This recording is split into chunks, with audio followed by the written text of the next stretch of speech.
नहीं की जा सकती। आप धैर्यवान बने, उत्साह पूर्वक नाम का जप, नाम का कीर्तन, नाम का चिंतन करें, परिणाम बहुत मंगलमय होगा। थोड़ा धीरज रखें, थोड़ा विश्वास करें। न एक एक नाम आपको उठा रहा है, अभी आपको समझ में नहीं आएगा। जब आपके पाप नष्ट हो जाएंगे, हृदय निर्मल होने लगेगा, तब आपको समझ में आएगा। मेरा मन प्रियाजू की कृपा से इस प्रेम रस में आविष्ट हो गया है। अब मेरे लिए वृंदावन से उत्तम कोई नहीं, क्योंकि वृंदावन ने मुझे प्रियाजू प्रदान किया, प्रियाजू के चरणों का प्रेम प्रदान किया, राधा नाम प्रदान किया। अब किसी की कोई मर्यादा नहीं। प्रेम की अपनी स्वयं की मर्यादा है कि वो किसी की मर्यादा नहीं रखता। प्रीति न काहू की कान बिचारे, ये प्रेम है। प्रीति की रीति रंगीलो ही जाने। अगर प्रेम का सही रूप कोई जानता है तो प्रभु श्री कृष्ण जानते हैं। इसलिए वो मर्यादा पुरुषोत्तम के रूप में जब अवतरित हुए तो एक एक मर्यादा का पालन। और जब लीला पुरुषोत्तम प्रेमावतार श्री कृष्णचंद्र जी, महाराज की लीलाओं को समझना सदगुरु की चरण शरण में बैठकर ही हो सकता है। जो रसिक हैं, जो लाडली लाल के रस में डूबे हुए रसिक सदगुरुदेव हैं, उनके चरणों के समीप बैठकर ही इनकी लीला समझ सकते हैं। नहीं, इनकी लीला बड़े बड़े मुनियों के लिए भी अगोचर ही है। न देवैर ब्रह्मादेर न खलु हरि भक्तेर न सुहृदा। ये स्वयं बाके हैं, इनकी लीला भी बाकी है। ये बाके की बाकी लीला को जिसका कहीं कुछ बाकी नहीं रह गया वही समझ सकता है। कोई भी चाह, कोई भी लालसा यदि बाकी है तो बाके की लीला को नहीं समझ सकता। जिसका हृदय समस्त कामनाओं से, इच्छाओं से रहित हो चुका है और प्रेम रस का रसिक हो गया है, वो इनकी लीलाओं को जानता है। श्रीपाद कह रहे, ये मैंने इसलिए कहा कि मेरा मन श्यामा श्याम के प्रेम में अब प्रवेश कर गया है और ये प्रेम पंचम पुरुषार्थ है। तो उपासक को बड़ी कृपा यदि वृंदावन धाम आने को मिले, आश्रय मिले, वास करने को मिले, उसमें विशिष्ट कृपा के सत्संग मिल जाए। सत्संग से हमारे समस्त संशयों का नाश हो जाता है और हृदय दृढ़ हो जाता है कि अब मैं मुक्त होना चाहता हूं। जीवन मुक्त महापुरुष ही प्रेम में प्रवेश होता है, ध्यान रखना।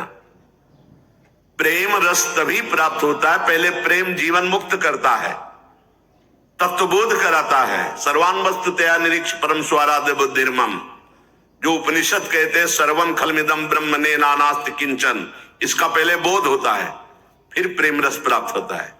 जीवन मुक्त करके विदेह स्थिति से फिर वो प्रेम प्रदान करते हैं।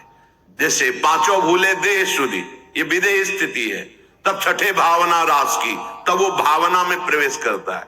इतनी ऊंचाई हम अपने साधन बल से नहीं प्राप्त कर पाते, ये गुरु कृपा बल से। तभी कहा है, रे मन रसकन संग बिन रंच न उपजे।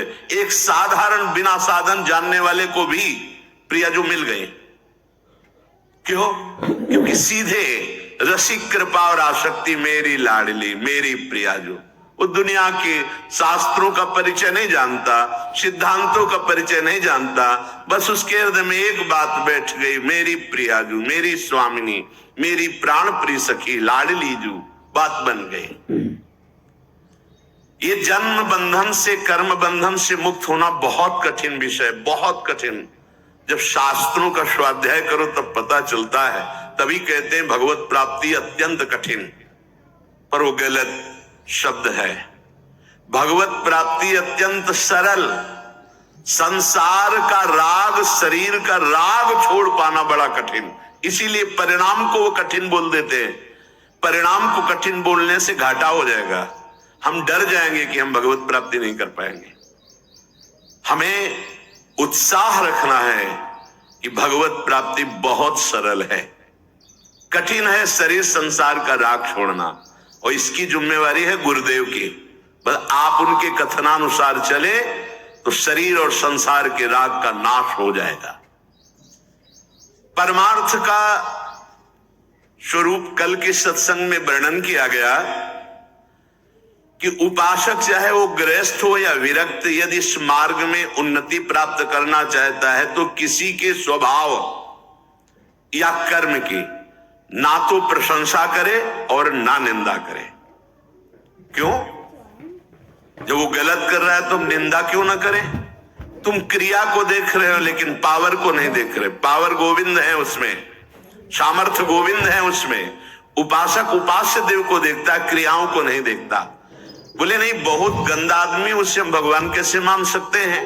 तो गंदा उसकी क्रिया को लेकर के है, लेकिन परम कारण तत्व जो बैठा है वो निर्विकार, चेतन, अमल, सहज सुख राशि, उसको क्यों नहीं देखा? तुम क्रिया देखने वाले संसारी नहीं हो, तुम तत्व का दर्शन करने वाले भगवत भक्त हो, उपासक हो, जिज्ञासु हो। जैसे है हम छाया को देखकर, कल ध्यान कीजिए सत्संग का, छाया को देखकर भ्रम हो जाता है कोई है क्या? ठूंठ को देखकर भ्रम हो जाता है भूत है क्या? रस्सी या टायर को देखकर हमें भ्रम हो जाता है ये सर्प है क्या? पर वहां कुछ नहीं होता। वो ठूंठ है, वो रस्सी है, वो आपकी छाया है। ठीक ऐसे ही पूरे संसार में आपके सिवा कुछ नहीं है। सच्ची माने आपको भ्रम होगा, कैसे ऐसे हो सकता है?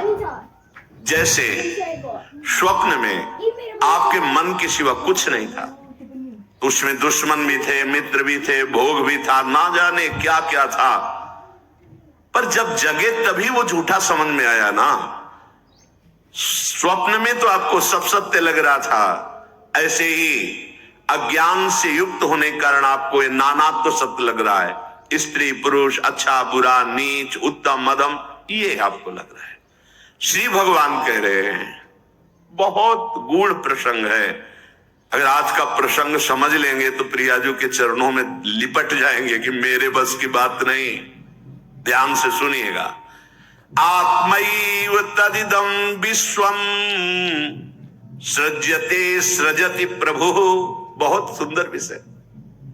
भगवान ने अपने आप से अपने आप का सृजन किया है, दूसरा कुछ नहीं। आत्मैव तदिदं विश्वम सृज्यते सृजति प्रभु। त्रायते त्राति विश्वात्मा ह्रियते हरितीश्वरः। उसने अपने आप से अपने आप को बनाया।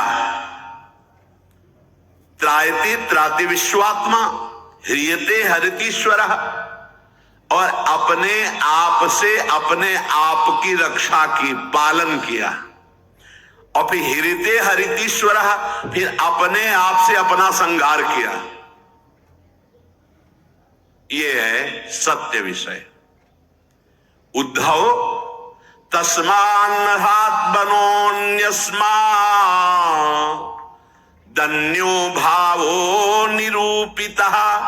निरूपितेयं त्रिविधा निर्मूला भातिरात्मनि। इदं गुणमयं विद्धि त्रिविधं मायया कृतम्। इसलिए उद्धव तुम सच्ची बातें समझो। मैं अपने आप से अपने आप को रचा, अपने आप से अपने आप का पालन किया और अपने आप से अपने आप का संहार कर लूंगा। किसको दोष दर्शन दें, किसकी निंदा करें, किसकी प्रशंसा करें? कोई दूसरा हो तब ना। अब कह रहे हैं हां, जिनको ज्ञान दृष्टि नहीं प्राप्त हुई है, व्यवहार दृष्टि प्राप्त हुई है, वो ये बात ना समझकर भिन्न देखते हैं। ये अच्छा, ये बुरा, ये स्त्री, ये पुरुष, ये जड़, ये चैतन्य, आदि आदि। उद्धव, ज्ञान दृष्टि के अतिरिक्त मेरे इस रहस्य को किसी और दृष्टि से नहीं जाना जा सकता। जो कुछ भी तुम्हें दिखाई दे रहा है, प्रतीत हो रहा है, तुम्हारे चिंतन में आ रहा है, ये केवल मैं ही मैं हूं। देखो, पीछे मन को लगाने की दो युक्तियां बताई गई थी। आपका मन जहां जहां जा रहा है वहां भगवान देखने की चेष्टा करे। वो वस्तु, वो व्यक्ति, वो पदार्थ, वो श्री भगवान ही है। क्योंकि जब पहले सृष्टि नहीं थी तो श्री भगवान थे। भगवान ने अपने आप में सृष्टि रची तो सब कुछ भगवान है, और जब समेट लेंगे तो केवल भगवान बचेंगे। तो जहां जहां मन जाए, जिस वस्तु, व्यक्ति, स्थान में उस श्री भगवान को देखिए कि ये वस्तु, ये व्यक्ति, ये स्थान मेरे आराध्य देव बने हुए। दूसरी बात कही गई थी, जहां जहां मन जाए वहां से हटा के अपने लक्ष्य में लगाइए। बार बार मन को ऐसा करने से वो मन लक्ष्य में लग जाएगा, स्थिर हो जाएगा। अनिर्वचनीय मैं ही सब रूपों में स्वयं विराजमान हूं। इसलिए मेरी सृजन लीला देखकर, मेरी पालन स्थिति लीला देखकर और मेरी संहार लीला देखकर मेरा भक्त विचलित नहीं होता, क्योंकि मैं ही मैं स्वयं का सृजन, पालन और संहार कर रहा हूं। ये जो तीन प्रतीतियां हो रही, सृजन, पालन, संहार, अध्यात्म, अधिदैव, अधिभूत, ये बिल्कुल निर्मूल है। जैसे माया, जैसे स्वप्न में कुछ नहीं था, वैसे ही माया के द्वारा कुछ नहीं है। न सृजन है, न पालन है, न संहार है। मान सकते हो? मलिन अंतःकरण अज्ञान की स्थिति में कैसे मान पाओगे? ना होने पर यह प्रतीत हो रहा है। कैसे? ये तीन गुणों के प्रकाश से, सतोगुण, रजोगुण, तमोगुण के प्रभाव से दृष्टा, दर्शन, दृश्य, ये त्रिविधता पैदा हो गई। इसी त्रिविधता को मिटाने के लिए हमें मानव जन्म मिला है, साधना मिली, किसी और को पाने के लिए नहीं, अपने आप को जानने के लिए। एतद् विद्वान मदुदितम ज्ञान विज्ञान नैपुणम न निन्दन्ति न च स्तौति लोके चरति सूर्यवत्। जो मेरे इस परमार्थ सिद्धांत को जान जाता है, वो ज्ञान विज्ञान में उत्तम स्थिति को प्राप्त हुआ महात्मा ना कभी किसी की प्रशंसा करता है, ना किसी की निंदा करता है। वो सूर्य के समान पूरे त्रिभुवन में समभाव से विचरता है। प्रत्यक्षेणानुमानेन निगमेनात्म संविदा आद्यंतवद सज ज्ञात्वा निसंगो विचरेदिह।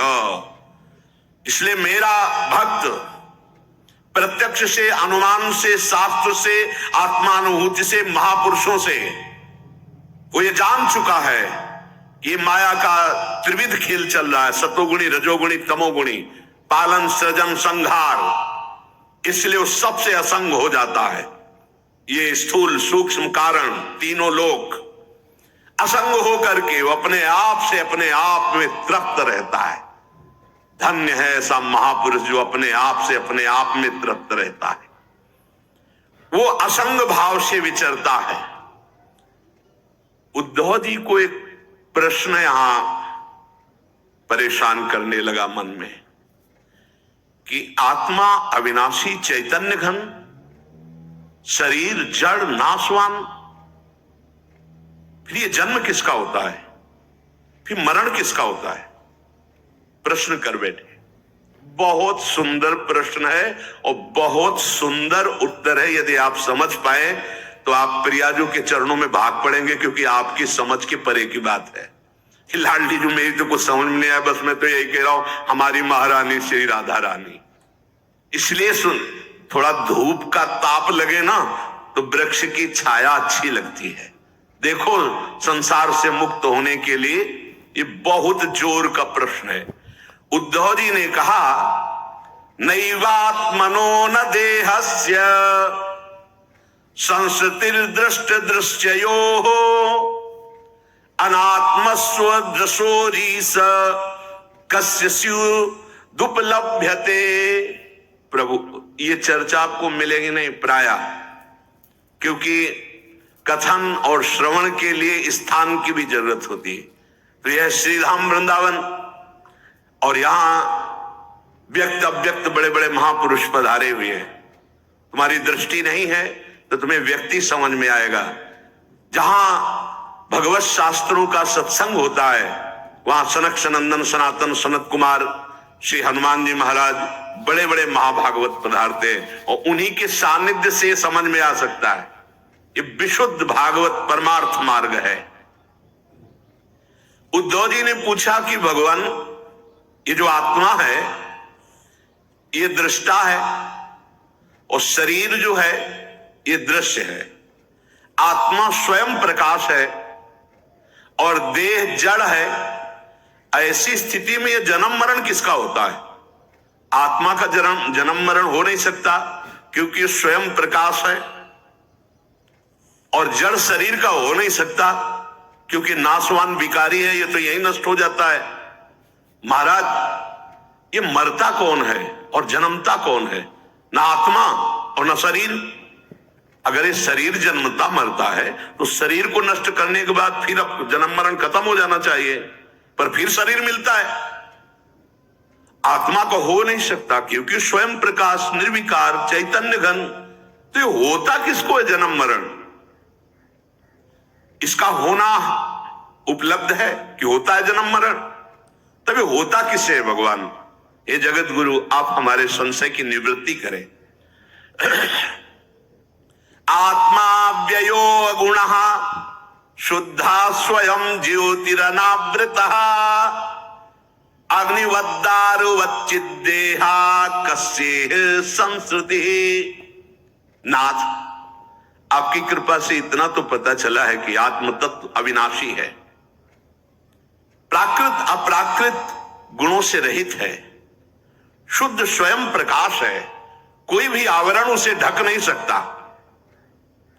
शरीर विनाशी है, साकार है, अशुद्ध है, आत्मा से प्रकाशित है और आवृत है माया के गुणों से। प्रभु, आत्मा तेज स्वरूप प्रकाशमान, शरीर काठ की तरह अचेतन, फिर ये जन्म मृत्यु संसार किसको प्राप्त होता है? कौन है जो बार बार जन्मता है मरता है? श्री भगवान वाच यावद्देहेन्द्री प्राणै रात्मनः सन्निकर्षणम् संसारा फलवास्तावत् पार्थो अविवेकिनः। भगवान श्री कृष्ण ने कहा, प्रिय उद्धव, बहुत तुमने विशुद्ध परमार्थ के स्वरूप का प्रश्न किया है। यद्यपि इस संसार का ज्ञान में कोई अस्तित्व नहीं है, अज्ञान के कारण ये भास रहा है, पर ध्यान देने योग्य बात, जब तक ये देह का अभिमानी है, मैं स्त्री मैं पुरुष, मैं ये देख रहा हूं, मैं खा रहा हूं, मैं बोल रहा हूं, इंद्रियों का अभिमानी है, प्राणों का अभिमानी है, तब तक आत्मस्वरूप जो निर्विकार सच्चिदानंदमय है, इस भ्रांति के कारण बार बार जन्म और मरण को प्राप्त होता रहता है। यद्यपि ना उसका कभी जन्म होता है ना मरण होता है, फिर भी भ्रांति, ये भ्रांति स्वप्न की तरह है। अर्थे हृद्यमाने पी संस्कृतिर न निवर्तते ध्यायतो विषयानस्य स्वप्ने नर्था गमो यथा। जब तक इसको ये भान रहता है कि मैं स्त्री हूं, मैं पुरुष हूं, मैं अपनी इंद्रियों से भोग रहा हूं, मैं ये भोगा हूं, ये भोगूंगा, ये उसकी भ्रांति ऐसे है जैसे स्वप्न में। और स्वप्न में प्राप्त हुआ सुख दुख जब तक जागता नहीं तब तक सत्य भासता है। स्वप्न की विपत्तियां या स्वप्न का सुख कोई भी सत्य नहीं है, पर वो जब तक जगाया नहीं जाएगा तब तक उस विपत्ति या सुख को भोगता रहेगा। ऐसे ही बिल्कुल न जन्म है न मरण है, आत्म तत्व निर्विकार, शरीर भ्रमात्मक त्रिगुणात्मिका माया से रचा हुआ। पर जो साधक, जो मनुष्य अपने को स्त्री या पुरुष मानकर और विषय भोगों का चिंतन करता रहता है, वो अज्ञानी स्वप्नवत भोगों में फंसा हुआ जन्म मरण रूपी संसार से कभी निवृत्त नहीं हो सकता।